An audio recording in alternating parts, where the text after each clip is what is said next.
Today we are going to discuss about the generation of double sideband suppressed carrier signal. There are different methods used for the generation of double sideband suppressed carrier signal, and here we are going to consider two of such methods.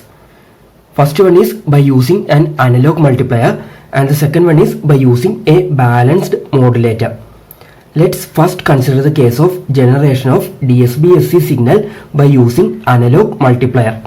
This is the arrangement for the generation of double sideband suppressed carrier signal by using analog multiplier.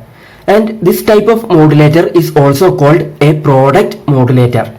And here we can see in this method we are using an analog multiplier and we will apply the modulating input signal Vm as one input to that analog multiplier and the carrier signal Vc as the second input to this analog multiplier. Okay, and at the output of the analog multiplier we will get this Vm into Vc. Okay, and we know this Vm into Vc consists of only the upper sideband and lower sideband components. So at the output of this analog multiplier we will get that double sideband suppressed carrier signal. We have already derived the equation of output voltage for the analog multiplier in our previous class, and we have already seen that this Vm into Vc consists of lower sideband and upper sideband components only. So here I am not going to derive that equation again.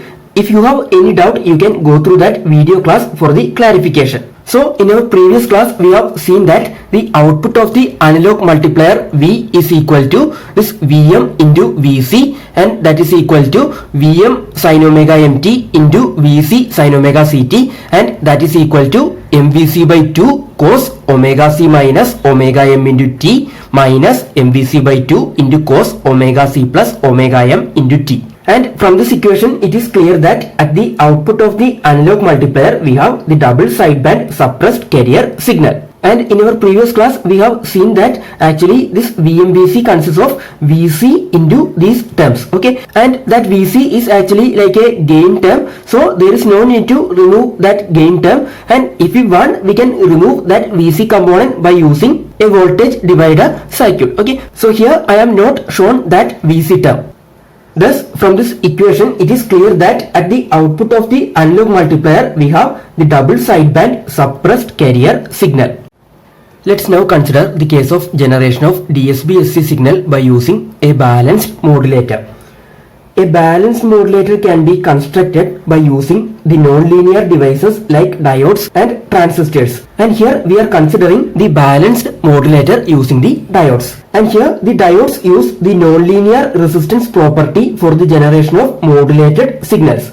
Here both the diodes receive the carrier voltage in phase, whereas the modulating voltage appears 180 degree out of phase at the input of the diode, since they are at the opposite ends of a center tapped transformer. Okay, that means here when we consider the input side, here we have a center tapped transformer and we will apply the modulating input signal Vm to the primary of this center tapped transformer, and we are applying our carrier signal Vc here. So here the carrier signal is applied to the center point of this secondary winding, and hence both the diodes receives the carrier voltage in phase. Okay, then we know for a center tapped transformer, if we apply this Vm voltage to the primary, then here we will get a positive voltage and here we will get a negative voltage. Okay, so here we will get a plus Vm voltage and here we will get a minus Vm voltage. Okay, so when we consider this D1 and D2 diodes,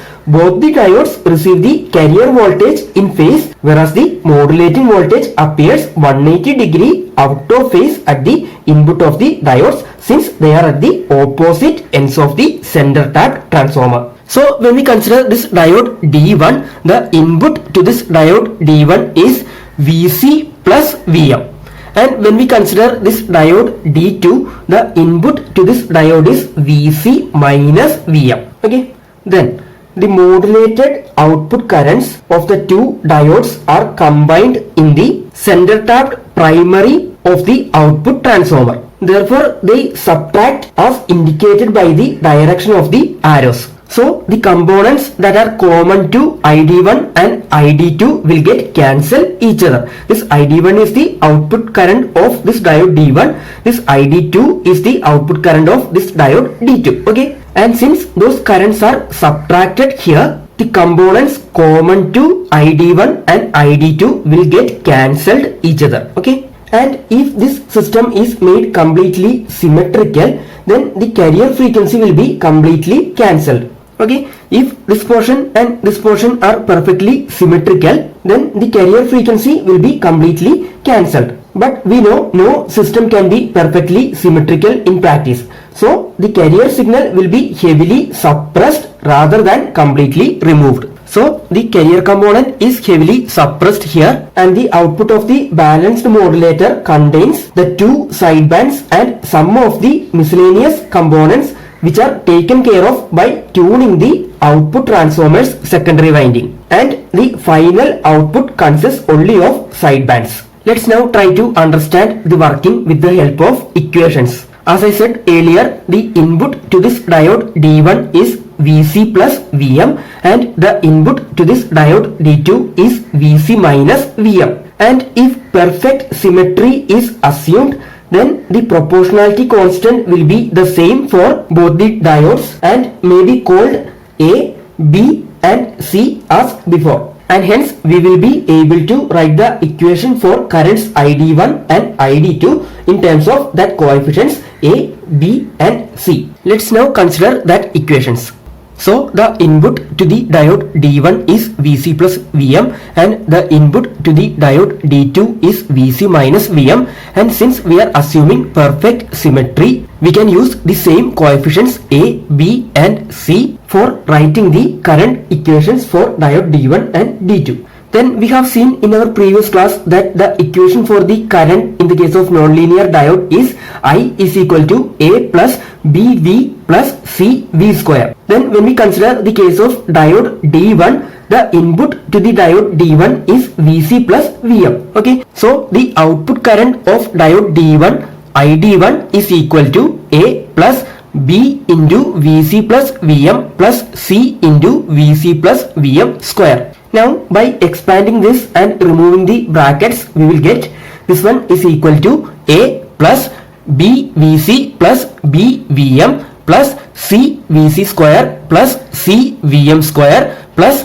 2CVmVc. Now for the diode D2, the input voltage is Vc minus Vm. Okay, so the output current of diode D2 is given by I D2 is equal to A plus B into Vc minus Vm plus C into Vc minus Vm square. And then by expanding this and by removing the brackets, we will get this one is equal to ID2 is equal to A plus BVc minus BVm plus CVc square plus CVm square minus 2CVmVc. Then as I said earlier, in the output transformer, the primary current is given by the difference between the individual diode output currents. Thus, the primary current of the output transformer I1 is equal to ID1 minus ID2, and that is equal to this one minus this one. So, A plus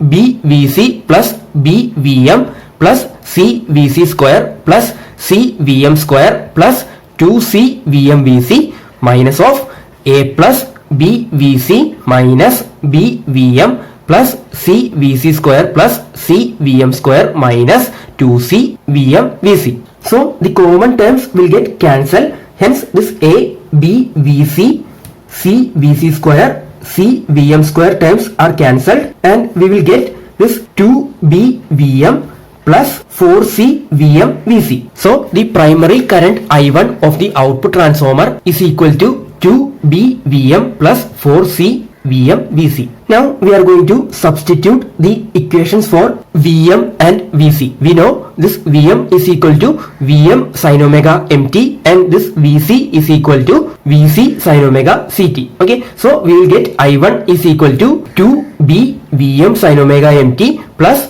4C Vm sin omega mt into Vc sin omega ct. Then in our previous class we have already calculated this Vm Vc value. So here I am not going to derive that again. I am directly substituting the value for Vm Vc. And if you have any doubt, you can go through our previous class for the clarification. So by substituting for Vm and Vc and simplifying, we will get this I1 is equal to 2b Vm sin omega mt plus 4c mvc by 2 cos omega c minus omega m into t minus 4c mvc by 2 cos omega c plus omega m into t. Okay, for this Vm Vc, this mvc by 2 cos omega c minus omega m into t minus mvc by 2 cos omega c plus omega m into t is substituted. And here also we are not considering that capital Vc term in that Vm Vc equation. Okay, so this I1 is the primary current of the output transformer. Then the output voltage Vout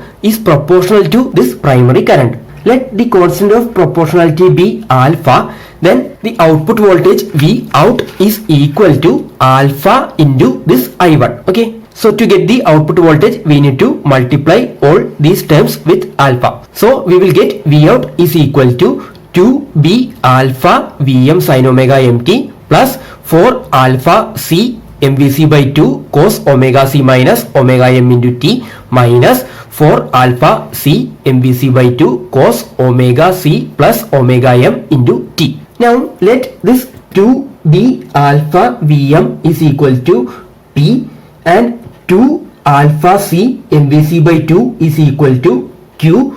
Then I can write this Vout is equal to p sin omega mt plus 2q cos omega c minus omega m into t minus 2q cos omega c plus omega m into t. Let's now consider that equation. So if we take p equal to 2 alpha b Vm and q equal to 2 alpha c mvc by 2, then we can write Vout is equal to p sin omega mt plus 2q cos omega c minus omega m into t minus 2q cos omega c plus omega m into t.